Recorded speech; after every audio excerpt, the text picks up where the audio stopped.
இடமலம் நேயர்களுக்கு வணக்கம். நான் உங்க கோமதி தேசிங். அரசியல் களத்துல நடக்கிற பல விஷயங்களை தினமும் பேசிட்டு இருக்கோம். இன்னைக்கு நம்ம கூட பேசுறதுக்கு அரசியல் விமர்சகர் கிஷோர் கேசாமி அவர்கள் இருக்காங்க. வணக்கம் சார். வணக்கம் மேடம்.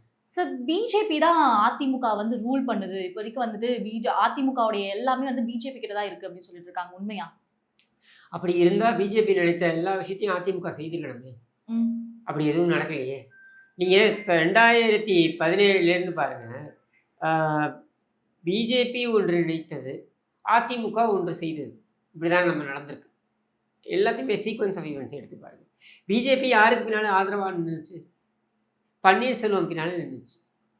தர்மயுத்தம் காலத்தில் பார்த்தீங்கன்னாக்கா குருமூர்த்தியிலேருந்து ஆரம்பித்து பிஜேபியுடைய தலைவர்கள் பார்த்தீங்கன்னா கூட பன்னீர்செல்வத்திற்கு ஆதரவாகத்தான் நின்றார்கள். சரியா? அந்த சமயத்தில் அதிமுக அவர்கள் சொன்னதை கேட்டதா? இல்லை இல்லை. தினகரன் சொல்கிறார் மாதிரி பிஜேபிக்கு பயந்து தான் எங்களை வெளியே அனுப்பினார்ன்ட்டு. 18 எம்எல்ஏக்களை வெளியில் கொண்டு வந்து மிரட்டினது நீங்கள் தானே. அதிமுகவாக தான் இருந்திருக்கு. சரியா? அப்படி அது வந்துச்சா? அதே மாதிரி அந்த காலகட்டங்களில் ஆர்எஸ்எஸ் உடைய பேரணிக்கு பிஜேபி சொல்கிறதையெல்லாம் அதிமுக கேட்டிருந்தால் அனுமதித்திருக்கணும். அனுமதிக்கணும். சரியா? அந்த காலகட்டங்களில் பார்த்தீங்கன்னாக்கா ஆளுநருக்கு எதிராக உதாரணத்திற்கு 7.5 அந்த உள்ஒதுக்கீடு, அதுக்கு ஆளுநர் ஒப்புதல் கொடுக்காமல் இருந்த பொழுது அதிமுக தானாக அந்த சட்டத்தை கொண்டு வந்தது. ஆளுநரோட ஒப்புதல் இல்லாமலேயே நாங்கள் வெளியிடுவோம்னு கொண்டு வந்தது. சரியா? இதையெல்லாம் பிஜேபியோடைய கட்டளையில் இருந்தால் செய்திருக்க முடியுமா? அதிமுக செய்திருக்க முடியாது. ஆளுநர் ஓடி போயிட்டார். எங்கே? பாம்பேக்கு ஓடி போயிட்டார் வித்யாசாகர் ராவ். பிஜேபிக்கு தெரியாமல் ஓடி போயிருப்பாரா? 2 வாரம் இங்கே இல்லைல்ல, ஓடி போயிட்டார். இங்கே தான் எம்எல்ஏக்கள்லாம் இருந்தாங்க. இங்கே கூவத்தூரில் தான் இருந்தாங்க. இங்கேருந்து 60 கிலோமீட்டர், சென்னையிலேருந்து 60 கிலோமீட்டர் டிஸ்டன்ஸில் தான் இருந்தாங்க. இப்போ பிஜேபியுடைய கட்டளைக்கு அதிமுக உடன்பட்டிருந்தால் அன்றைக்கு பன்னீர்செல்வம் தான் முதலமைச்சராக இருப்பார். இப்போ கம்யூனிசம் கட்சியில இருந்தும் சரி, காங்கிரஸ் கட்சியில இருந்தும் சரி, அதுக்கு வரேன். அடுத்து நீங்கள் பார்த்தீங்கன்னாக்கா 2021 தேர்தலில் பிஜேபி கூட்டணி பேச்சுவார்த்தை அப்படின்றது ஆரம்பிக்கிறதுக்கு முன்னாடியே தன்னிச்சையாக பன்னீர்செல்வம் நாங்கள் பிஜேபியோட தான் போவோம் என்று சொன்னார். சரியா? அதே பன்னீர்செல்வம் என்ன சொல்கிறாரு? இப்போ என்ன சொல்கிறாரு? அமித்ஷா வந்தார், பேசினார், கூட்டணி பேச்சுவார்த்தை நடந்தபோது தினகரனை சேர்த்துக்கோங்கன்னு சொன்னார். முடியாதுன்னு சொல்லிட்டாரு பன்னீர்செல்வம். எடப்பாடி பழனிசாமி முடியாதுன்னு சொல்லிட்டாரு அப்படின்னு. இப்போ பிஜேபியோடைய பிடியில் அதிமுக இருந்திருந்தால் ஒன்று இப்படி பேசணும், இல்லை அப்படி பேசணும். சரியா? பிஜேபியோட பிடியில் அதிமுக இருக்குன்னு நீங்கள் சொல்லுவீங்கன்னா பன்னீர்செல்வம் ஏன் புலம்புறாரு? அமித்ஷா பேசினார், இன்னும் பலம் பொருந்திய இடத்துல இருந்தார் அமித்ஷா. இப்போவாவது 240 தொகுதிகள் தான் பாஜக ஜெயிச்சிருக்கு. மத்தியில் கூட்டணி ஆட்சியாக நடந்துக்கிட்டு இருக்கு. அப்பவும் கூட்டணி ஆட்சி தான், தனிப்பெரும்பான்மையுடன் பாஜக இருந்தது. சரியா? மத்தியில் அப்படிங்கும் பொழுது அமித்ஷா சொன்ன வார்த்தைக்கு தட்டாமல் கேட்டிருக்கணுமே எடப்பாடி பழனிசாமி. அவர் சொன்னதை கேட்கவில்லை என்று சொல்வது யாரு? பன்னீர்செல்வம் சொல்கிறாரு, தினகரன் சொல்கிறாரு, பிஜேபி சொல்கிறத கேட்கல. அமித்ஷா சேர்த்து வைப்பார் என்று நாங்கள் நினைத்தோம், ஆனால் அவர் எதுவும் செய்ய முடியலை அப்படின்னு இப்போ தினகரனோட ஸ்டேட்மெண்ட். சரியா? அப்போ என்ன அர்த்தம் இது? ஒரு பக்கம் திமுக, நீங்கள் சொன்னீங்க இல்லையா, திமுக சொல்கிறது, அப்புறம் காங்கிரஸ் மாணிக்கம் தாக்கூர் சொல்கிறார், அப்புறம் கனிமொழி சொல்கிறாங்கட்டு, இவங்க ஒரு பக்கம் இப்படி சொல்கிறாங்க. பிஜேபி சொல்படி தான் அதிமுக நடந்து கொள்கிறது. இன்னொரு பக்கம் பார்த்தீங்கன்னா பன்னீர்செல்வம், தினகரன், குருமூர்த்தி இவங்கெல்லாம் என்ன சொல்கிறாங்க? அமித்ஷா சொன்னதையே எடப்பாடி பழனிசாமி கேட்கலன்ட்டு. அப்போ எது உண்மை? இவர்கள் சொல்வதா, அவர்கள் சொல்வதா? அப்போ அதிமுகவாக தான் இருக்குது.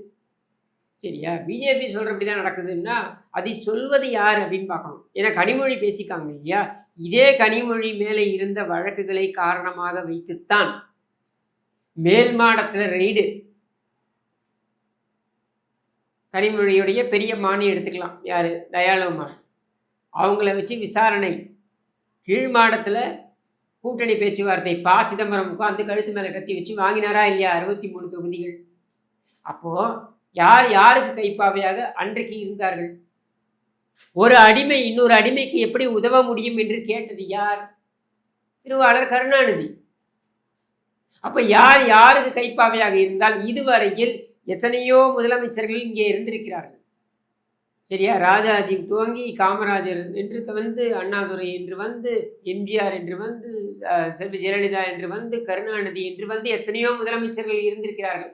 ஏன் இன்னைக்கு இருக்கக்கூடிய எடப்பாடி பழனிசாமிக்கு அப்புறம் ஸ்டாலின் வரைக்கும் பக்தவச்சலம் இருந்திருக்கிறார். இவர்களில் யாராவது ஒருத்தர், கருணாநிதி தவிர்த்து யாராவது ஒருத்தர், ஒரு அடிமை இன்னொரு அடிமைக்கு எப்படி உதவ முடியும் என்று கேட்டிருக்கிறார்களா? கேட்டது யாரு? கருணாநிதி. அப்பொழுது யார் யாருக்கு கைப்பாவையாக இருந்தார்கள்? இதை யோசிச்சு பார்க்கணும். சரியா? அப்படியே பாருங்க, பாஜக எந்தெந்த கூட்டணியோட இருந்து பிரச்சனைகள் ஏற்பட்டதுன்றது பாருங்க. பாஸ்வான் கட்சி இரண்டாக பிளந்தது. ராம்விலாஸ் பாஸ்வான் அவர்களுடைய மறைவிற்கு அப்புறம் இது இரண்டாக பிளந்தது. சரியா? சிராக் பாஸ்வானும் பசுபதி பரஸ் அவருடைய சித்தப்பான்னு நினைக்கிறேன், அவங்க 2 பேரும் 2 கட்சியாக பிரிஞ்சுக்கிட்டாங்க. 2 பேருமே பாஜகவுடன் தொடர்பில் இருந்தாங்க. இப்போ வரைக்கும் அப்படி தான் இருக்காங்க. சரியா? சிவசேனா இரண்டாக பிரிந்தது.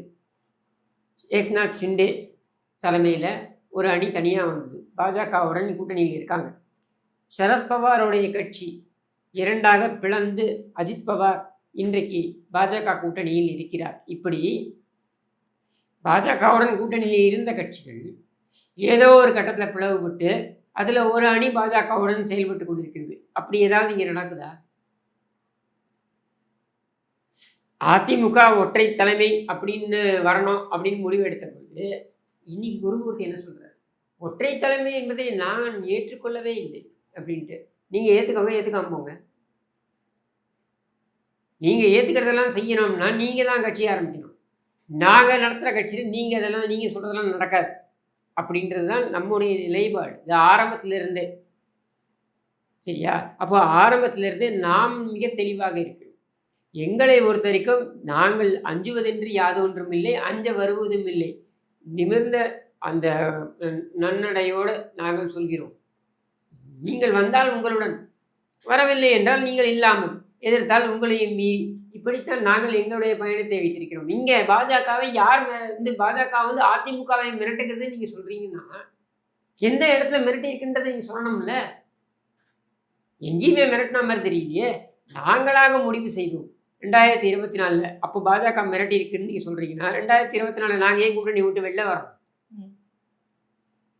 இத்தனைக்கும் அப்போ பாஜக ஆட்சியில் இருக்குல்ல, முழு பெரும்பான்மையான ஆட்சியில் இருக்குல்ல. செப்டம்பர் 25 பாஜக கூட்டணியிலிருந்து வெளியேறுகிறோம் என்று எடப்பாடி பழனிசாமி அவர்கள் அறிவித்தார்கள்.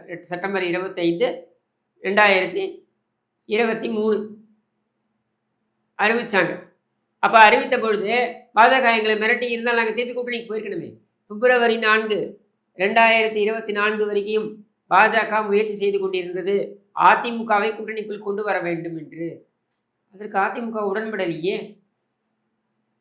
அப்போ பாஜகவுடைய கைப்பாவை அதிமுக.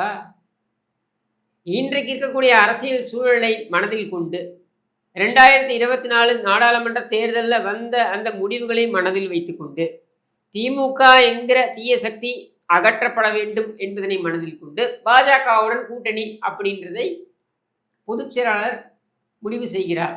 பொதுச் செயலாளருடைய முடிவு சரி என்று பொதுக்குழுவும் செயற்குழுவும் ஆமோதிக்கிறது. இப்படித்தான் அதிமுக இயங்கி வருகிறது. இங்கே எங்கே பாஜக அடிமை சாசனம் எழுதி கொடுத்தது? அவங்க கூட்டணி ஆட்சி என்று சொன்ன பொழுது நம்ம அதை ஏற்றுக்கிட்டோமா? தனிப்பெரும்பான்மையுடன் அதிமுக ஆட்சி அமைக்கும், இதான் நாம சொன்னோம். அப்போ நாம் என்ன பாஜகட்ட விலை போயிட்டோமா? இல்லை ஐயா, நீங்கள் சொல்கிறீங்க கூட்டணி ஆட்சி தான், நாங்கள் ஒத்துக்கிறோம், நாங்கள் சொன்னோம்னா தனிப்பெரும்பான்மையுடன் நாங்கள் ஆட்சி அமைப்போம் சொன்னோமா இல்லையா? சொல்கிறோமா இல்லையா? அப்புறம் என்ன, எந்த இடத்துல இது வந்து அடிமை சாசனம் கொடுத்துருக்கிறது சொல்லுங்கள். மாறாக கருணாநிதி 116 இடங்களை காங்கிரஸுக்கும் 114 இடங்களில் திமுகவும் நின்றது. எங்கே? 1980. 114 இடங்களில் திமுகவும் 116 இடங்களில் காங்கிரஸும் நின்றது. அன்னைக்கு கைப்பாவையா போனது கருணாநிதி, திமுக. நாம் எப்போ போனோம்? 63 இடங்களை தாரை வார்த்து 2011 63 இடங்களை காங்கிரஸுக்கு தாரை வார்த்து 32 இடங்களை பாமகவுக்கு கொடுத்து விட்டு இவங்க விடுதலை சிறுத்தைகளுக்கும் இடங்களை கொடுத்து விட்டு வெறும் 118 இடங்களில் நின்றது திமுக. அந்த மாதிரி ஏதாவது ஒரு நிலைக்கு என்றைக்காவது அதிமுக தள்ளப்பட்டிருக்கிறதா? இல்லையே. அப்புறம் 2026ல திமுக எதிர்க்கட்சி கூட ஆகாது அப்படின்ற மாதிரி நம்மலாம் பேசிட்டு இருக்கோம். ஆனா அவங்க சைட்ல இருந்து இந்த கூட்டணி கட்சிகள் வந்து என்ன சொல்றாங்க அப்படின்னா, அதிமுக வந்துட்டு எதிர்க்கட்சி கூட வராது. அந்த இடத்த வந்துட்டு டிவிகே நிரப்பும். அவங்க தான் எதிர்க்கட்சியா வருவாங்க அப்படின்ற மாதிரி சொல்லிட்டு இருக்காங்க. மொத்தத்துல காங்கிரஸ் தன்னை பற்றி பேசுவதை நிறுத்திவிட்டது. இன்னைக்கு பாஜக, எந்த பாஜக வந்து வளரவே முடியாது தமிழ்நாட்டில் என்று சொன்னார்களோ, எந்த பாஜக உள்ளே வந்து விடும் என்று பயமுறுத்தி இவர்கள் எல்லாம் சேர்ந்து ஒரு கும்பலாக உட்கார்ந்துருக்கிறாங்களோ, அந்த பாஜக கூட கூட்டணி ஆட்சி என்று துணிந்து சொல்லக்கூடிய அளவுக்கு வந்திருக்கு. சரியா? ஆனால் காங்கிரஸ் தன்னை பற்றி பேசுவதை நிறுத்திவிட்டு தாவேகா வந்து விட போகிறது அப்படின்னு பேசுறதுக்கு வெக்கமா இருக்க வேண்டாம் இவங்களுக்கு. 120 ஆண்டுகளுக்கு மேற்பட்ட ஒரு கட்சி 1.5 ஆண்டு கட்சி வந்துவிட போகிறது அப்படின்றத பெருமையாக சொல்கிறது. அப்படின்னா உன் நிலைமை என்னன்றதை பார்க்குறத விட்டுவிட்டு நீ அவங்க வருவாங்களா இவங்க வருவாங்களான்னு சொல்கிறதுக்கு நீ யார்? ஆருடம் சொல்கிறதுக்கு? நீ கட்சி நடத்துறியா இல்லை என்ன மாதிரி நீ ஒரு கமெண்டேட்டரா? அரசியல் கமெண்டேட்டரா? எந்த கட்சிக்காரனாவது சொல்லுவானா இது? என் கட்சி தாங்க வந்து 2வது இடத்துல இருக்க போகுதுன்னு சொல்லுவான். இல்லை முதல் இடத்துக்கு என் கட்சி வரணும்னு நினைக்குது, 2வது இடத்துல என் கட்சி தாங்க இருக்க போகுதுன்னு பாஜகக்காரன் கூட அதான் சொல்கிறான். ஒரு காங்கிரஸ்காரன் அதை விட்டுட்டான். அதிமுக வராது, விஜய் தான் வருவார். இது சொல்கிறதுக்கு நீ எதிராக கட்சி நடத்திட்டு இருக்க? நீ வா என் பக்கத்தில் வந்து உட்காந்து கமெண்டேட்டரா? எது கட்சி நடத்துகிற? வெக்கமா இல்லை உனக்கு? இதான் உன்னுடைய கட்சியோட நிலைமை. திடீர்னு எல்லா கூட்டணி கட்சியும் வாய் திறந்திருக்கு. கனிமொழி பேசியிருக்காங்க, அதிமுகவுடைய ஆபீஸே வந்து அமித்ஷாவோட வீட்டில தான் இருக்கு, யாருக்கும் தெரியாதா அப்படின்னு. அதைத்தான் எடப்பாடி பழனிசாமி பதில் சொன்னாரு. கனிமொழி அவர்களே, எங்கள் ஆபீஸ் சென்னையில் தான் இருக்கு, அந்த அலுவலகத்தை தான் நீங்கள் உடைக்க பார்த்தீர்கள். ஆளை வைத்து, யார்? பன்னீர்செல்வத்தை வைத்து நீங்கள் உடைக்க பார்த்தீர்கள். சரியா? எங்கள் கட்சியை உடைக்க பார்த்தீர்கள். இதை எதற்கும் நாங்கள் இடம் கொடுக்கவில்லை. மாறாக உங்களுடைய கட்சி தான் வந்து இன்னைக்கு பார்த்தீங்கன்னாக்க பாஜகவிடம் சமரசம் பேசிக் கொண்டிருக்கிறீர்கள். ஒரு பக்கம் சபரீசன் பேசுகிறார் சமரசம், எங்களை எதுவும் பண்ணிடாதீங்க அப்படின்ட்டு சமரசம் பேசுகிறார். இன்னொரு பக்கம் ஸ்டாலினுக்கு அப்புறம் எனக்கு கட்சி வரணும், அதுக்கு என்ன பண்ண முடியும், நீங்கள் எனக்கு உதவுங்க அப்படின்னு நீங்கள் கேட்குறீங்க. யார்? கனிமொழி கேட்குறாங்க. சரியா? இன்னொரு பக்கம் என் உதவாக்கிற பையனை வச்சுக்கிட்டு இருக்கேன், எப்படியாவது இந்த கட்சி என் கட்டுப்பாட்டுக்கு வரணும் துர்கா ஸ்டாலின் RSS தலைவர்களிடம் பேசுவதாக தகவல். சரியா? இதையெல்லாம் நீங்கள் செய்து கொண்டிருக்கிறீர்கள். நாங்கள் செய்ய வேண்டிய அவசியம் கிடையாது. கூட்டணி என்றால் வெளிப்படையாக கூட்டணி, கூட்டணி இல்லை என்றால் வெளிப்படையாக கூட்டணி இல்லை என்று அறிவிப்பு. இந்த மறைமுகமாக செய்கிறது, கள்ள தொடர்பு வைக்கிறது, இதெல்லாம் திமுக காரம் பண்ணுற வேலை, நாங்கள் செய்யக்கூடிய வேலை கிடையாது. இந்த மாதிரி திடீர்னு திமுகவுடைய எல்லா கூட்டணி கட்சிகளும் அதிமுக பத்தி பேசிட்டு இருக்காங்க. இதெல்லாம் வந்துட்டு ஸ்டாலின் அவர்களுடைய அஜெண்டா அப்படின்ற வெளியில பேசுறாங்க. ஸ்டாலினுக்கு அஜெண்டா அளவுக்குலாம் அறிவிக்காதான் நான் நினைக்கல. ஆனால் என்னன்னா, அதிமுகவில் குழப்பம் இருப்பதாக காட்டிக்கொள்ள வேண்டும் அல்லது காட்ட வேண்டும் அப்படின்றது வந்து கடந்த 4 ஆண்டுகளாகவே இவர்கள் செய்து கொண்டிருக்கின்ற ஒரு வேலை. 2022 எப்போ வந்து ஒற்றை தலைமை அப்படின்னு வந்ததோ, அந்த குரல் வந்ததோ, அன்னியிலிருந்து பார்த்தீங்கன்னாக்க அதிமுகவில் பிரச்சனை இருக்கிறது அப்படின்றத மையமாக வைத்தே இவர்கள் வந்து அரசியல் செய்து கொண்டிருக்கிறார்கள். அதை மட்டுமே பேசிக் கொண்டிருக்கிறது முழு நேரமும் மீடியா, முழு நேரமும். நேற்றுக்கு பாருங்க, ஜிஎஸ்டி வரலாற்று சிறப்புமிக்க ஒரு அறிவிப்பை வந்து மத்திய அரசாங்கம் வெளியிட்டிருக்கிறது. ஜிஎஸ்டி வந்து குறைஞ்சிருக்கு. நீங்க பால்ல இருந்து, ஆவின் பால்ல இருந்து எல்லாமே குறைஞ்சிருக்கணும். குறைக்கல இந்த அரசாங்கம். ஏன் குறைக்கல அப்படின்ற கேள்வியை விவாதமா வச்சிருக்கணும். யாரு? ஊடகங்கள். மாறாக நேற்றுக்கு தினகரனை போய் அவர் சந்தித்தார், இவர் சந்தித்தார், இதை வைத்து ஒரு விவாதம்.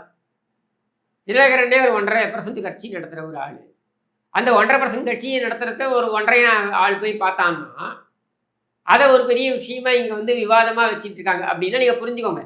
அதாவது தினம் தினம் அதிமுக பற்றி பேசுவது மட்டுமே இவர்கள் அஜெண்டாவாக வைத்திருக்கிறார்கள்.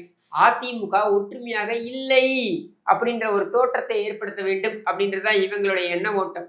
அது ஒற்றுமையாக இருக்கிறது என்றால் எப்படி அந்த தோற்றத்தை காண்பிக்க வேண்டும் என்றால், இந்த வெளியேற்றப்பட்டிருக்கின்ற 1-2 நபர்கள் இவர்களை சேர்த்துனா ஒற்றுமையாக இருக்கும் நாங்கள் நம்புவோன்னு. உன் ஆசைக்கெல்லாம் நாங்கள் பண்ண முடியாது. கட்சி நாங்கள் எங்களுடைய பாணியில் தான் நடத்த முடியுமே தவிர்த்து நீங்கள் நினைக்கிறபடி அல்ல நீங்கள் மீடியாவில் கொண்டு வந்து காண்பிக்கிறபடிலாம் நாங்கள் கட்சி நடத்த முடியாது. அப்போ இதில் என்ன தெரியுது? உங்களுக்கு நன்றாகவே தெரிகிறது இந்த ஆட்சி ஒரு கேவலமான ஆட்சி, இந்த நிர்வாகம் ஒரு கேவலமான நிர்வாகம். இதை மறைப்பதற்காக அதிமுகவில் குழப்பம் என்பதனை முழு நேரமாக மக்கள் மத்தியில் கொண்டு போய் காண்பிப்பது அப்படின்றதையும் வேலையாக வைத்திருக்கிறீர்கள். இவ்வளவுதான். இதுல அதிமுகவுடைய தப்பு என்ன இருக்க முடியும்? நாங்கள் மக்கள் பிரச்சனைகள் குறித்து பேசினால், சட்டமன்றத்தில் பேசினால் அதை எடுத்து காண்பிக்க மறுக்கிறீர்கள். நாங்கள் இந்த ஆட்சியுடைய அவலத்தை போராட்டமாக கொண்டு போய் மக்கள் மத்தியில் ஒரு ஒரு ஊராக மாவட்ட வாரியாக நாங்கள் போராட்டங்கள் நடத்தினால், நேத்தி கூட செல்லூர் ராஜு போராட்டம் நடத்திருக்காரு மதுரையில். எந்த ஊடகம் காண்பித்தது அதை? இன்னைக்கு பார்த்தீங்கன்னாக்க பிஆர்ஓ நியமனத்தில் உயர்நீதிமன்றத்துக்கு சென்று, அதிமுக உயர்நீதிமன்றத்துக்கு சென்று திமுகவுடைய தகவல் தொழில்நுட்ப அணியிலிருந்து இருக்கக்கூடிய நபர்களை பிஆர்ஓக்களாக, அரசு பிஆர்ஓக்களாக நியமிக்கின்ற அந்த வேலை நடக்கிறது. இதை ஏற்றுக்கொள்ள முடியாது, இது சட்டத்திற்கு புறம்பானது என்று வாதிட்டு அரசு வழக்கறிஞர் அப்படி நாங்கள் செய்ய மாட்டோம் என்று உத்தரவாதத்தை கொடுத்திருக்கிறார்கள் நீதிமன்றத்துல. இத்தனையும் அதிமுக செய்திருக்கிறது. சரியா? இது இந்த ஊடகத்துல செய்தியா வந்தது?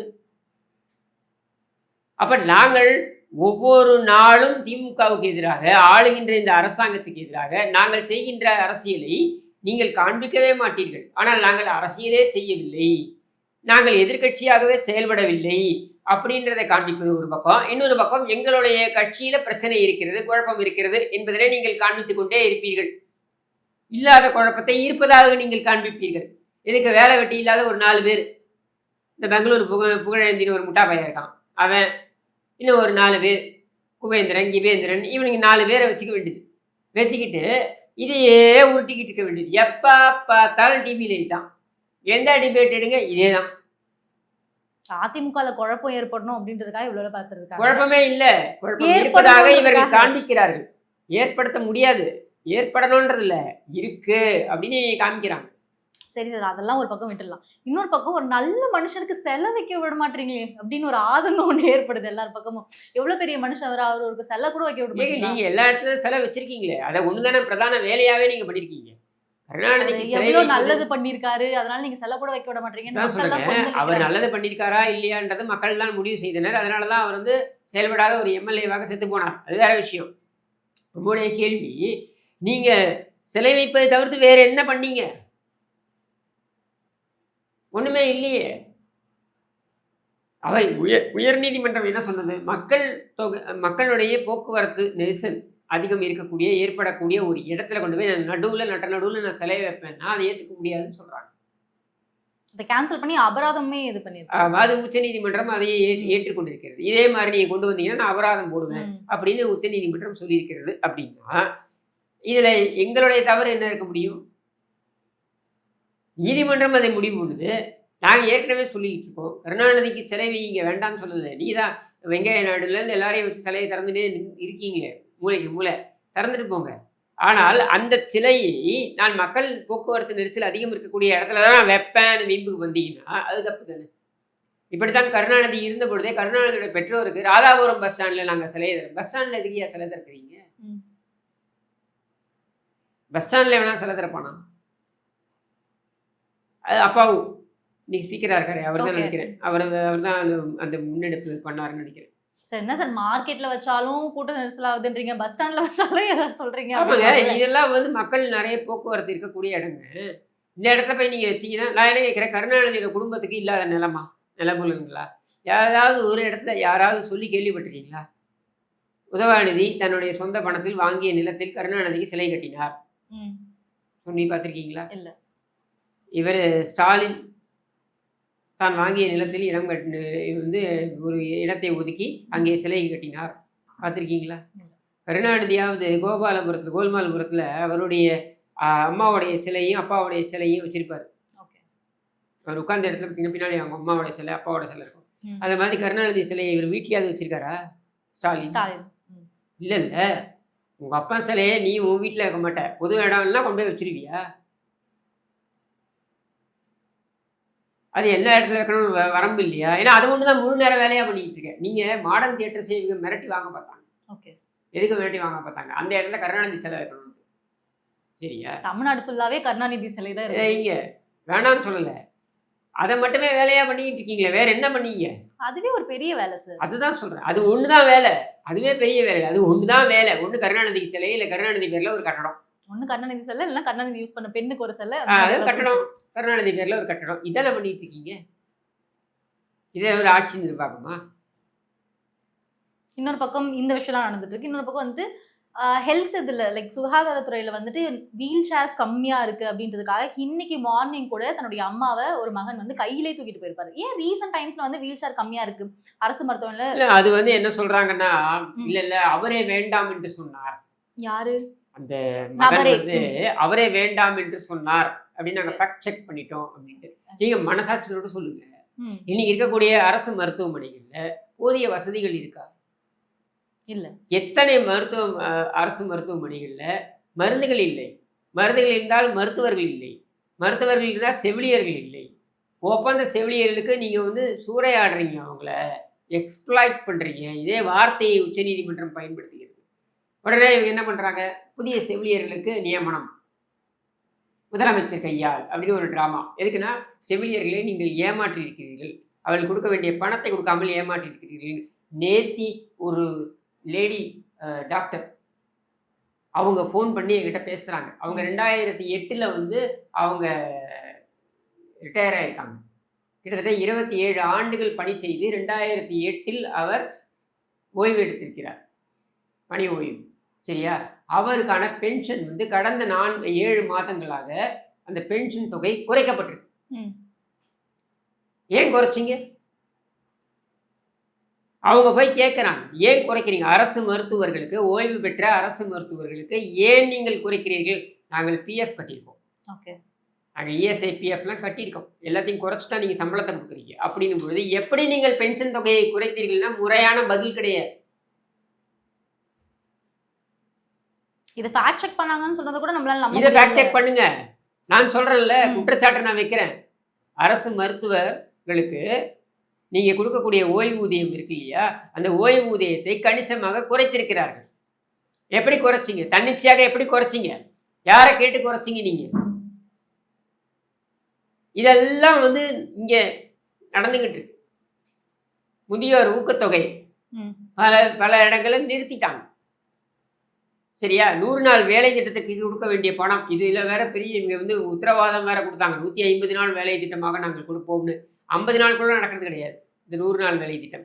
இந்த 100 நாள் வேலை திட்டத்திற்கு கொடுக்க வேண்டிய தொகை இருக்கு பாருங்க, அதுவும் பார்த்தீங்கன்னாக்கா 6 மாதம் நிலுவை, 7 மாதம் நிலுவை என்று இழுத்து கொண்டிருக்கிறார்கள், கொடுப்பதில்லை. இப்படி எல்லாமே பெண்டிங் வச்சிருக்கீங்க. அரசு ஊழியர்களுக்கு சம்பளம் சரியாக வருமா அப்படின்றது சந்தேகம் என்கிற நிலையில் அவர்கள் இருக்கிறார்கள். மாதம் சம்பளம் வருவதில்லை, 2 மாதத்துக்கு ஒரு முறை அப்படிதான் சம்பளத்தை நீங்க போடுறீங்க அப்படின்னு சொல்றாங்க. 2 மாதத்துக்கு ஒரு முறை, 3 மாதத்துக்கு ஒரு முறை அப்படின்னு சொல்லிட்டு இவ்வளவு பிரச்சனைகள், சிக்கல்களை வைத்துக்கொண்டு நீங்க எப்படி நீங்க வந்து சொல்றீங்க கருணாநிதி சிலை தான் பிரதான பிரச்சனை என்று? இந்த அரசு மருத்துவர்களுக்கு, ஓய்வு பெற்ற அரசு மருத்துவர்கள் 25 ஆண்டுகள், 26 ஆண்டுகள், 27 ஆண்டுகள் இந்த தன்னுடைய வாழ்க்கையை அர்ப்பணித்திருக்கிறார்கள் எடுத்துக்கலாம். எவ்வளவோ ரிஸ்க்கு நடுவில் தான் அரசு மருத்துவமனையில் ஒரு மருத்துவராக இருக்காங்க அவங்க. அப்படிங்கும் பொழுது அவர்களுக்கான ஓய்வூதியத்தை எப்படி நிறுத்தலாம், எப்படி குறைக்கலாம்? அதே நீ இதையெல்லாம் யார் கேட்கணும்? எதிர்கட்சி வரிசையில் கேட்கணும். எதிர்கட்சி பேசினா அதை நீங்கள் ஒளிபரப்ப மாட்டீங்க. சரி, மீடியாக்களாவது கேட்டுக்கணும்ல, மீடியாக்களும் கேட்கறது இல்லை. இது என்னன்னு எடுத்துக்கிறது? இப்போ சுகாதாரத்துறைக்கு ஏதாவது பிரச்சனை, ஏதாவது ஒரு இஷ்யூ அப்படின்னா நம்ம யாரை கேட்போம் அப்படின்னா மாசு அவர்களை கேட்போம். இப்போ மாசு அவர்கள் எங்கன்ற கேள்வி ஒன்று இருக்கு. மாசு சாரை பொறுத்த வரைக்கும் அவர் வந்து மேரத்தான் மினிஸ்டராக இருந்தார். அதற்கப்புறம் ஞானசேகரனுக்கு உற்ற தோழனாக இருந்தார். யார்? இந்த அண்ணா பல்கலைக்கழகம் ஞானசேகரனுக்கு உற்ற தோழனாக இருந்தார். சரியா?